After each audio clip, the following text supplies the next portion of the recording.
गजानन माऊली. श्री संत गजानन महाराज संस्थान हे महाराष्ट्रातील शिस्तप्रिय आणि आदर्श संस्थान आहे. संस्थानची पहिली शाखा श्री क्षेत्र पंढरपूर येथे असून तेथील 8.5 एकर पुण्यभूमी श्रींचे संगमरवरी मंदिर निर्माण झाले आहे. या मंदिराच्या 72 फूट उंच 51 फूट रुंद ढोलपुरी दगडाचे अत्यंत कलाकुसरयुक्त महाद्वार हे या मंदिराचे वैशिष्ट्य आहे.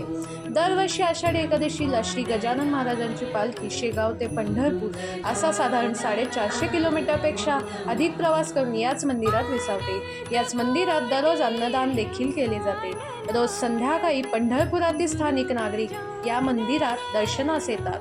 येथील रम्य संध्याकाळ प्रत्येकाने आयुष्यात एकदा तरी अनुभवावी असेच म्हणावे लागेल. पंढरपुरात गेल्यावर एका रम्य संध्याकाळी या मंदिराला नक्की भेट द्या. गण गण गणात बोते, गण गण गणात बोते.